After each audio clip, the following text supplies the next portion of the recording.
Olá, amigos da JPTV e Portal JP News. Esse é o segundo bloco da entrevista com Flávio Patrício Vargas, aqui nesse lugar muito gostoso, que é o nosso Cais do Porto, o nosso Porto das Laranjeiras. Aliás, né, Flávio? E quantas vezes esse lugar onde nós estamos aqui fica tomado por água, né? Quantas vezes, né? Quantas inundações, né?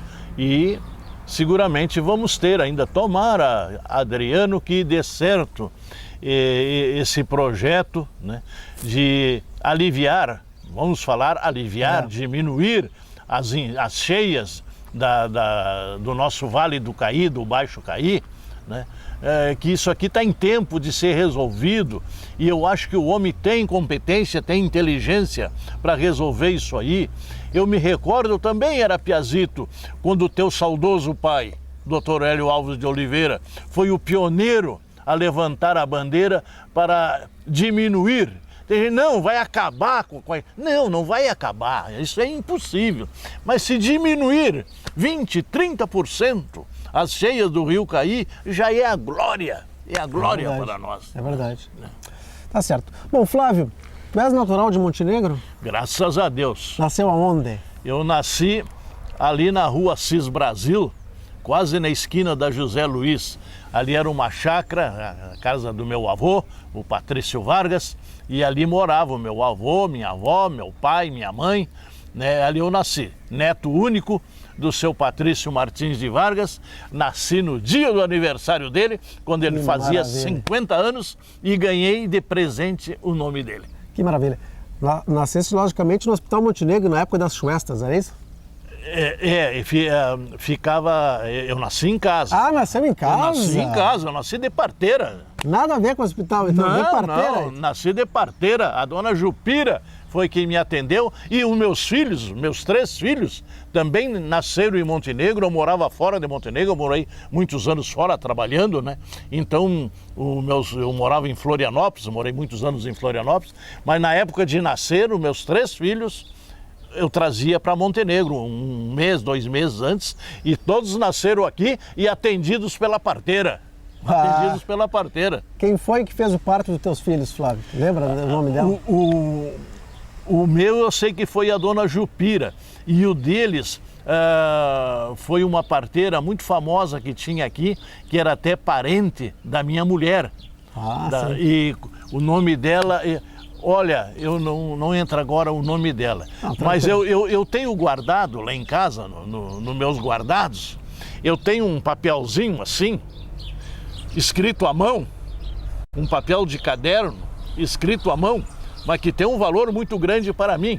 Aquilo é melhor que a certidão de nascimento do meu querido e saudoso filho Castelinho, Castelo Vargas, né? Que não era Castelo o nome dele, era Humberto Borba Vargas. Mas como ele nasceu no governo do Alencar Castelo Branco, né? Então era Castelo Branco para lá, Castelo Branco para cá, né? E não, mas nós aqui também temos Castelinho, não vem esses caras falar lá. E ficou Castelinho, né? Então o Castelinho foi atendido pela dona, essa parteira que tinha aqui, e tem então um certificado escrito com caneta numa folha de papel, escrito que... declaro que eu atendi no dia 11 de setembro de 1964 ao nascimento do menino, do menino fulano de tal, daquilo ali, o menino do sexo masculino. Então eu até mexia. Olha, meu filho, se alguém um dia duvidar da tua condição sexual, dá para provar. A parteira disse que era do sexo masculino, não tem errada. Flávio, o falecimento do Castelo foi o maior baque da tua vida? Foi. Isso dói tanto, Adriano. Tu tem que dar risada, tem que levantar, porque agora ainda estava dizendo, né, conversando com o parceiro dele de música, o Serginho Becker. Serginho Becker nunca mais foi o mesmo, nunca mais quis tocar, quis cantar. Agora até teve um problema de coração, o Serginho Becker teve que fazer umas pontes aí, né, jovem ainda. E era o parceiro musical mais a miúde do Castelo, né? Então eu digo, olha, Serginho, o Castelo devolveu aquela carcaça que o grande arquiteto do universo deu para ele devolveu a carcaça, mas não morreu, ele continua vivendo sem aquela porcaria ali, aquela ele deixou para nós, né? Então ele anda lá no Oriente Eterno, quem sabe tocando uma guitarra, cantando, tem tantos músicos bons, famosos, aqui de Montenegro, há pouco tempo ainda, o Ari Machado, você foi para lá, já deve estar fazendo uma festa. Uma festa junto, né? E eles vão preparando o caminho, que eu tô querendo ir para lá, tô pronto para ir. Certo, Flávio, tu estudaste aonde aqui em Montenegro, Flávio? Eu estudei no Colégio Delfina Dias Ferraz, que naquela época chamava-se Grupo Escolar 14 de Julho, né? Ah, sim. E hoje é Delfina Dias Ferraz, ali do lado da matriz, né? Da catedral. E depois eu fiz admissão no Colégio São João Batista, né? E estudei aqui no São João Batista, fiz o ginásio e estudei depois técnico em contabilidade no São João Batista. E profissionalmente, quais foram os teus trabalhos, Flávio Patrício? Depois de se formar em contabilidade no São João? Eu fui para Porto Alegre, né? Eu fui para Porto Alegre, né? Começar a faculdade em Porto Alegre. Já era casado? Não, eu casei novo, eu casei com 22 anos, né? 22 anos, 21 para 22 anos.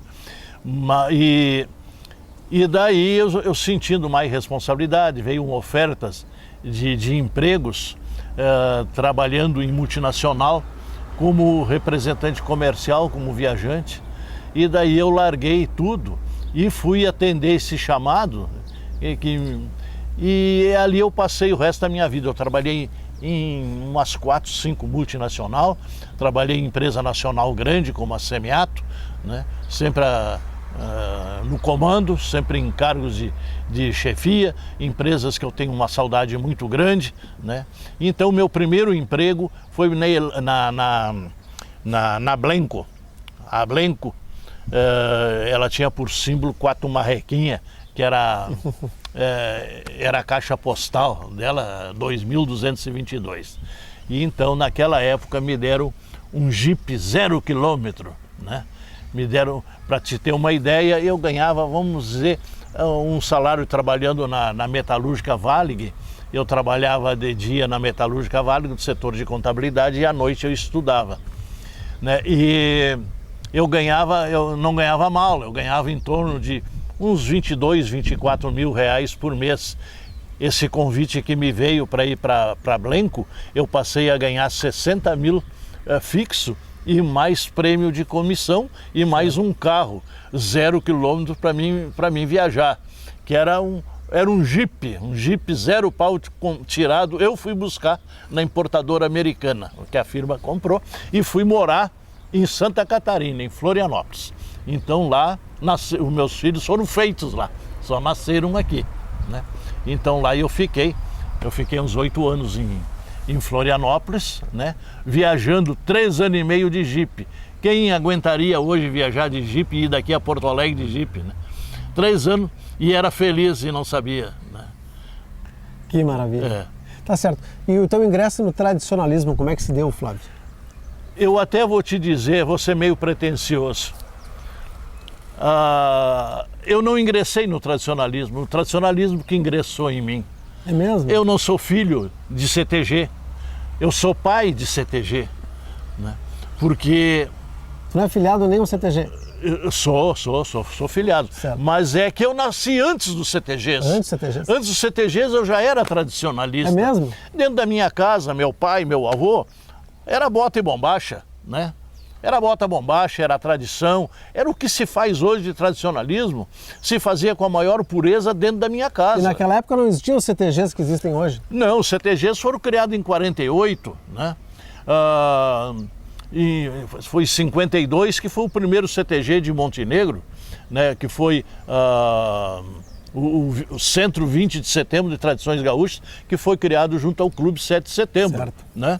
Então ali eu já tinha 11, 12 anos de idade e eu era tradicionalista, meu pai era tradicionalista. Eu aprendi a andar a cavalo antes de aprender a caminhar, porque minha mãe era professora e E o primeiro lugar que a minha mãe foi lecionar, ela era professora municipal, foi no Açu de Tomé, lá perto de São José, ali, Açu de Tomé.